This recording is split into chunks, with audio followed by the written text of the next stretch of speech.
Good morning, student. Today I am going to discuss analysis of algorithm of bubble sort, insertion sort and selection sorting technique. But before this video, you must have the idea of this algorithm. I have already uploaded these all sorting technique. So I am requesting you to please watch that video first, then only you can understand the analyzing these algorithm. Let's come to the topic. Let's see how to analyze bubble sort algorithm in worst case. Worst case क्या होता है? When initially all elements are in descending order and we have to arrange the elements in ascending order or vice versa, then it is called in worst case. Example के तौर पर हमारे पास suppose element जो है वो 10 है और ये डिसेंडिंग ऑर्डर में गिवन है और हमें इसे असेंडिंग ऑर्डर में सॉर्ट करना है, तो इसे हम बोलेंगे वर्स्ट केस में है. बबल सॉर्टिंग का जो एल्गोरिथम है उसका वर्किंग रूल को समझने के बाद हम देखते हैं कि फर्स्ट एलिमेंट को हम लोग क्या करते हैं, बबल एलिमेंट मानते हैं और इस एलिमेंट को हम लोग लास्ट एलिमेंट पे लाके ड्रॉप करते हैं यानी छोड़ देते हैं. फिर हम लोग क्या करते हैं, सेकेंड एलिमेंट को बबल एलिमेंट मानते हैं और इसे सेकेंड लास्ट में हम लोग ला करके ड्रॉप करते हैं. ठीक है, इसी तरह से नेक्स्ट एलिमेंट को हम लोग बबल एलिमेंट मानते हैं और हम लोग इंक्रीजिंग ऑर्डर में इसे हम लोग सॉर्ट करते हैं. अगर हमारे पास नंबर ऑफ एलिमेंट 10 है तो फर्स्ट आइटरेशन में हमारे पास कंपैरिजन जो होगा वो 1, 2, 3, 4 and 5, 6, 7, 8 and 9 यानी 9 कंपैरिजन होगा.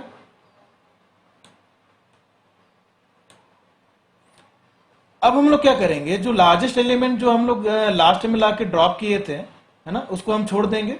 ठीक है, अब हमारे पास जो नंबर ऑफ कंपैरिजन है सेकेंड आइटरेशन में वो देखिए क्या होगा, 1, 2, 3, 4, 5, 6, 7, 8 यानी 8 होगा. तो यहां से हम लोग को समझ में आ रहा है कि अगर नंबर ऑफ एलिमेंट 10 है तो फर्स्ट आइटरेशन में नंबर ऑफ कंपैरिजन जो है ये 9 होगा और सेकेंड आइटरेशन में नंबर ऑफ कंपैरिजन 8 होगा और इसी तरह से ये डिक्रीज करते हुए लास्ट में जो है ये नंबर ऑफ कंपैरिजन जो है ये 1 तक पहुंचेगा. तो जब j का वैल्यू 0 होगा तो ये 0 आइटरेशन यानी कि फर्स्ट पास को हम लोग रिप्रेजेंट कर रहे हैं. तो यहां से नंबर ऑफ कंपैरिजन जो है वो n-1 होगा क्योंकि n का वैल्यू यहां पर 10 हम लिए हुए हैं. j का वैल्यू जब 1 होगा तो नंबर ऑफ कंपैरिजन जो है ये n-2 होगा और j का वैल्यू जब 2 होगा तो नंबर ऑफ कंपैरिजन हमारा n-3 होगा और j का वैल्यू जब n-1 होगा तो n-1 आइटरेशन में ये नंबर ऑफ कंपैरिजन जो होगा वो 1 होगा. तो यहां से अगर टाइम कॉम्प्लेक्सिटी कैलकुलेट करते हैं तो हमें मिलता है Tn equal to n-1 plus n-2 plus n-3 up to 1 तक. ठीक है, तो ये जो सीरीज है ये सीरीज जो है it is nothing, it is sum of nth natural number. तो यहां से Tn जो है ये हम अगर कैलकुलेट करेंगे तो हमें मिलेगा n इंटू n-1/2 और इसे अगर हम रिप्रेजेंट करेंगे तो बिग O n स्क्वायर से रिप्रेजेंट करेंगे क्योंकि यहां पर जो लार्जेस्ट ऑर्डर का जो टर्म है वो n स्क्वायर है, इसलिए हम इसे रिप्रेजेंट करेंगे बिग O n स्क्वायर से. जैसा कि हमें पता है कि वर्स्ट केस में टाइम कॉम्प्लेक्सिटी को रिप्रेजेंट करते हैं वो बिग O नोटेशन से करते हैं. Now come to the best case of bubble sort. Best case में होता क्या है, when the given elements already in a sorted order. तो यहां एग्जांपल से देखते हैं, सपोज हमारे पास जो एलिमेंट्स है वो नंबर ऑफ एलिमेंट्स 10 है और जो एरे जो गिवन है उसमें एलिमेंट्स जो है ये ऑलरेडी सॉर्टेड ऑर्डर में है जो कि बेस्ट केस को रिप्रेजेंट कर रहा है. फर्स्ट आइटरेशन में जो नंबर ऑफ कंपैरिजन है वो हमारा 9 होगा. ठीक है, सेकेंड आइटरेशन में नंबर ऑफ कंपैरिजन जो है वो हमारा 8 होगा. इसी तरह से जो लास्ट आइटरेशन है वो 10-1 यानी 9 होगा और 9th आइटरेशन में हमारा जो नंबर ऑफ कंपैरिजन है वो 1 होगा. तो we are analysing the algorithm on the basis of comparison only. ठीक है, तो यहाँ पर जब j इक्वल टू 0 होगा तो ये फर्स्ट आइटरेशन होगा, तो यहाँ पर ये जो नंबर ऑफ कंपेरिजन है वो n-1 होगा। जब j का वैल्यू 1 होगा तो नंबर ऑफ कंपेरिजन जो है n-2 होगा। जब j का वैल्यू 2 होगा तो नंबर ऑफ कंपेरिजन हमारा n-3 होगा। जब j का वैल्यू n-1 यानी 9th इटरेशन पे होगा तो ये नंबर ऑफ कंपेरिजन जो है ये 1 होगा। तो यहाँ से जो टोटल टाइम हमें मिलेगा फिर से वही मिलेगा, same n-1 plus n-2 plus n-3 up to 1। और यहाँ से जो हमें टाइम कम्प्लेक्सिटी मिलेगा Tn equal to n into n-1 by divided by 2, ये 2 से डिवाइड हो यहाँ पर होगा, ठीक है। और यहाँ पर जो हमें टाइम कम्प्लेक्सिटी मिलेगा वो मिलेगा order of n²। Best case में टाइम कम्प्लेक्सिटी जो रिप्रेजेंट करते हैं वह है ओमेगा n², लेकिन हम लोग n² से भी रिप्रेजेंट कर सकते हैं। Now come to the analysis of bubble sort in average case. Average case होता क्या है? When half of the given elements are in sorted order and half of the given element are in reverse order. चलिए इसे example से समझते हैं। Example पे हम लोगों ने नंबर ऑफ एलिमेंट्स 10 लिया है, ठीक है। और इसमें आप देखिए हाफ ऑफ द एलिमेंट्स यहाँ पर 5 तक जो है ये असेंडिंग ऑर्डर में है and half of the elements जो हमारा यहाँ दिख रहा है ये डिसेंडिंग ऑर्डर में है। अगर सिचुएशन ऐसा है कि हाफ ऑफ द एलिमेंट जो है वो असेंडिंग ऑर्डर में है और हाफ ऑफ द एलिमेंट जो है वो डिसेंडिंग ऑर्डर में है, तो इस केस को हम लोग एवरेज केस बोलेंगे। ये जो एरे है ये रिप्रेजेंट कर रहा है सॉर्टेड एरे को। तो यहाँ पर the total number of comparison of the element in the set of n elements is equal to n into n-1/2, ये हमें मिलेगा।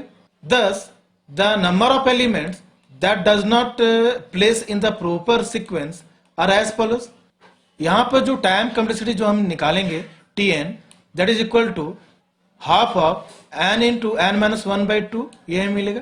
और that is equivalent to n into n-1/4, ये हमें मिलेगा, ठीक है। और हम इसे रिप्रेजेंट कर सकते हैं theta n², because n² is the higher order term, ठीक है, and theta is the representation of average case, ठीक है। और इसको हम लोग बिग O n² से भी रिप्रेजेंट कर सकते हैं for the beginner. Now let's come best case analysis of bubble sort algorithm, but it is improved bubble sort algorithm. Example पे भी देखिए हम लोगों ने लिया है 10 एलिमेंट्स को, ठीक है। और बेस्ट केस में जैसा कि हम लोग जानते हैं कि जो एलिमेंट्स हमें गिवन होगा वो असेंडिंग ऑर्डर में होगा, ठीक है। बबल सॉर्ट के वर्किंग रूल को हम लोग जैसा जानते हैं कि इसमें j और j+1 में कंपेरिजन होता है। तो यहाँ पर कंपेयर कर रहे हैं, if a of j is greater than a of j+1 then swapping होगा, ठीक है। तो a ऑफ j का वैल्यू देखिए यहाँ पर 1 है और यहाँ पर 2 है, तो ये कभी भी कंडीशन ये ट्रू नहीं होगा, ठीक है। तो स्वैपिंग भी नहीं होगा। अगर j के वैल्यू को हम इंक्रीज भी करते हैं तो हमें मिलेगा 2 एंड 3, तो 2 इज ग्रेटर देन 3, ये भी कंडीशन फॉल्स होगा।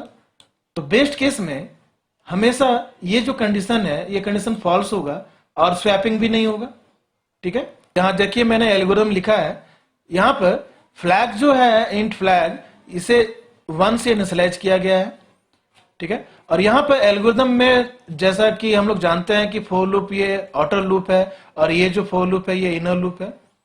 यहाँ आउटर लूप जो है ये i इक्वल टू 0 से स्टार्ट होगा और i is lesser than n-1। यहाँ पर देखिए एंड ऑपरेटर है, एंड ऑपरेटर से हम लोग फ्लैग इक्वल टू 1 इसे हम बाइंड किए। यहाँ पर 2 कंडीशन है, ठीक है, एंड i++।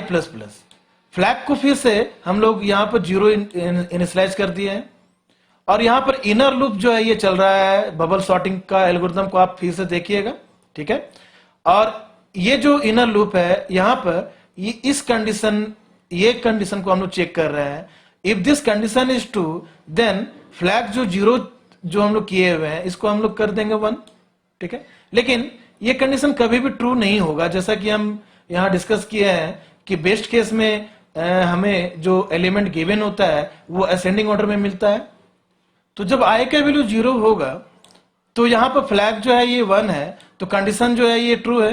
जब ये ट्रू होगा, जब ये ट्रू होगा तो फ्लैग यहाँ पर 0 हो जाएगा, और यहाँ पर ये भी कंडीशन जो है आई जे इक्वल टू 0, ये कंडीशन ट्रू होगा, लेकिन ये कंडीशन जो है ये फॉल्स होगा। ठीक है, तो फ्लैग जो है ये 1 नहीं होगा, ये फ्लैग 0 के 0 ही रह जाएगा। तब यहां से फिर हम लोग यहां से फिर हम लोग जाएंगे इस लूप में। अब आई का वैल्यू जो है ये 1 होगा। 1 के लिए जो है यहाँ पे देखिए ये फ्लैग जो है ये तो 0 है, तो दिस कंडीशन इज फॉल्स, ये फॉल्स होगा। जब ये फॉल्स होगा तो ये इनर लूप में जाएगा नहीं। 2 के लिए भी ये फॉल्स होगा, 3 के लिए भी फॉल्स होगा। क्यों? क्योंकि ये कंडीशन कभी भी इनकाउंटर नहीं होगा, ये कंडीशन कभी भी इनकाउंटर नहीं होगा, फ्लैग हमेशा 0 ही रहेगा, क्योंकि ये बेस्ट केस में हम लोग ऐसा एनालिसिस कर रहे हैं। When the I is reached to n-1, तब तक ये जो कंडीशन है ये कंडीशन फॉल्स होगा और इनर लूप जो है ये काम नहीं करेगा। तो यहां पर हम लोग देख रहे हैं कि in improved bubble sort algorithm it takes only one pass, that is n-1 comparison and without swapping. Hence we can say that the best case complexity Tn can be measured as big omega n, ठीक है, and which is linear time, okay, and it can be represented as a big O notation also. तो इस algorithm से हमें पता चल रहा है कि बेस्ट केस में, बबल सॉर्टिंग के बेस्ट केस में, जो कि इम्प्रूव्ड बबल सॉर्ट एल्गोरिथम है, इस केस में हमारा जो टाइम कम्प्लेक्सिटी है वो ऑर्डर ऑफ एन होगा। चलिए हम लोग अब समझते हैं एनालिसिस ऑफ इंसर्शन सॉर्टिंग। ठीक है, इसमें देखिए वर्स्ट केस में, जैसा कि हमें पता है कि वर्स्ट केस में जो एलिमेंट्स हमें गिवन होगा वो डिसेंडिंग ऑर्डर में हमें मिलेगा। इंसर्शन सॉर्टिंग के वर्किंग रूल को जैसा कि हम लोग जानते हैं कि जे एलिमेंट जो है, हम जे को सेकेंड एलिमेंट से हम लोग सेलेक्ट करते हैं, और ये जे एलिमेंट जो है इसको हम लोग की एलिमेंट में इंसर्ट करते हैं और कंपेयर करते हैं हम फर्स्ट एलिमेंट से। ठीक है, अगर की एलिमेंट फर्स्ट एलिमेंट से छोटा है तो हमारा मूवमेंट होगा, तो यहां पर एक मूवमेंट हो रहा है। ठीक है, जब जे का वैल्यू 2 होगा तो की एलिमेंट में हम लोग रखेंगे 8 को। ठीक है, तो यहां पर हमारा 2 मूवमेंट होगा, तो यहां पर 2 मूवमेंट होगा। पहला मूवमेंट जो है ये हमारा ये है और सेकेंड मूवमेंट हमारा ये है। ठीक है, तो यहां से हमें ये पता चल रहा है कि जे के 1 वैल्यू के लिए एक कंपैरिजन होगा और एक मूवमेंट होगा।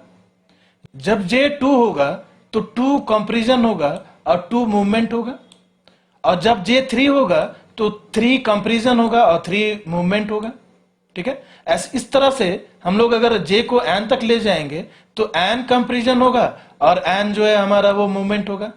ऐसा इसलिए हो रहा है कि वर्स्ट केस में डिसेंडिंग ऑर्डर में हमें एलिमेंट मिला हुआ है। ठीक है, तो हम इस इक्वेशन को हम लोग लिख सकते हैं 2 into 1, और इसको हम लोग लिख सकते हैं 2 into 2, और इसको हम लोग लिख सकते हैं 2 into 3, और यहां तक हम लोग अगर जाएंगे तो 2 into n तक लिखेंगे। तो टोटल में हम लोग ये लिख सकते हैं 2 into 1, 2 into 2, 2 into 3 and up to n term तक। 2 को कॉमन निकालने के बाद में जो हमें इक्वेशन मिल रहा है, और ये क्या है, तो it is sum of n natural number. तो हम यहां से लिख सकते हैं 2 into n प्लस 1/2। यहां पर देखिए 2 यहां पर होगा। ठीक है, and 2 and 2 this will cancel, ये कैंसिल हो जाएगा।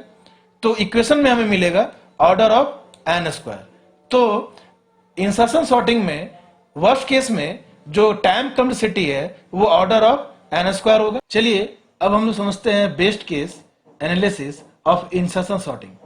देखिए यहां पर जैसा कि हमें पता है कि बेस्ट केस में जो एलिमेंट्स हमें गिवन होगा वो ऑलरेडी सॉर्टेड ऑर्डर में होगा। ठीक है, तो यहां पर केवल कंपैरिजन होगा। ठीक है, मूवमेंट नहीं होगा। जे का वैल्यू जब 1 होगा तो केवल एक कंपैरिजन होगा।